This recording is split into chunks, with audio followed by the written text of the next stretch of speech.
2025માં bank ખાતા બંધ, 19મા હપ્તાની તારીખ જાહેર, 1.5 લાખની તાત્કાલિક સહાય, ખેડૂતો માટે મહત્વપૂર્ણ અપડેટ. તો આના વિશેની સંપૂર્ણ માહિતી આપણે આ વિડીયોના માધ્યમથી આપીશું. તો વિડીયોને અંત સુધી જોજો. અને જો આપણી ચેનલ ઉપર નવા હોય અને આવી જ અવનવી માહિતી મેળવવા માંગતા હોય તો આપણી ચેનલ એચ સ્ટુડિયો યુટ્યુબ ચેનલને સબસ્ક્રાઈબ જરૂરથી કરજો. તો ચાલો હવે જોઈએ. જૂના બેંક ખાતા ધારકો ધ્યાન આપો.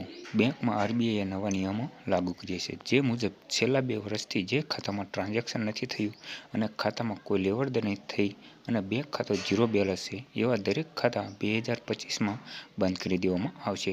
છેતરપિંડી રોકવા માટે આરબીઆઈએ આ નિયમ લાગુ કર્યો છે. એટલે તમારું ખાતું પણ આ રીતે બંધ પડેલ છે તો વહેલા કેવાયસી કરાવી લેજો અને પૈસા નાની લેવડ દેવડ કરી જોઈએ અને થોડુંક બેલેન્સ પણ જમા કરી દેજો. 19મા હપ્તાની તારીખ 2025માં. હાલમાં એવું માનવામાં આવે છે કે આગામી હપ્તો ફેબ્રુઆરી 2025માં ખેડૂતોના ખાતામાં જમા થશે. ગયા વર્ષે 16મો હપ્તો 28મી ફેબ્રુઆરીએ આપવામાં આવ્યો હતો. તેથી એવું માનવામાં આવી રહ્યું છે કે 19મો હપ્તો પણ આ તારીખે બહાર પાડવામાં આવી શકે છે. જોકે આવી કોઈ માહિતી હજુ સુધી સત્તાવાર જાહેર થઈ નથી. પણ 19મા હપ્તાનો 4 મહિનાનો સમયગાળો ફેબ્રુઆરીમાં પૂરો થશે. પ્રધાનમંત્રી આવાસ યોજના 2025. તો કેન્દ્ર સરકાર પીએમ આવાસ યોજનામાં 2.0 લાવીને આ યોજના હેઠળ 1 કરોડ નવા મકાનો બનાવવામાં આવશે. આ યોજનામાં એક ઘર દીઠ 2.30 લાખ મંજૂર કરવામાં આવ્યા છે. પ્રધાનમંત્રી આવાસ યોજના અર્બન 2.0 હેઠળ 1 કરોડ નવા મકાનો માટે ઓનલાઈન અરજીઓ શરૂ થઈ ગઈ છે.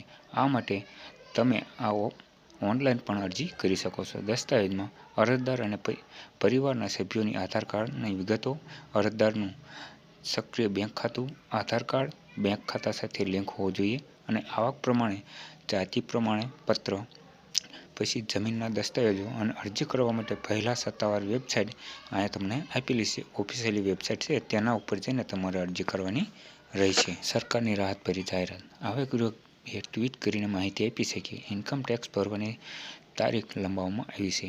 રિટર્ન ફાઇલ કરવાની છેલ્લી તારીખ 31 ડિસેમ્બર 2024 હતી, જે હવે 15 જાન્યુઆરી 2025 કરી દેવામાં આવી છે. 2025થી 1.5 લાખની તાત્કાલિક સહાય.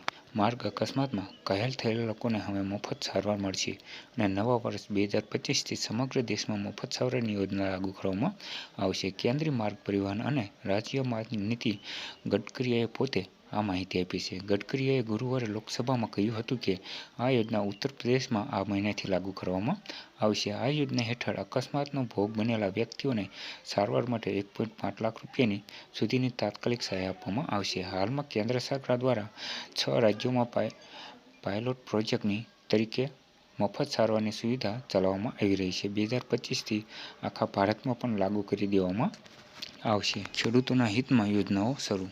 ખેડૂતો માટે ખુશખબર છે. 1 મહિના માટે ખુલ્લું મુકાયું છે આ ખેડૂત પોર્ટલ.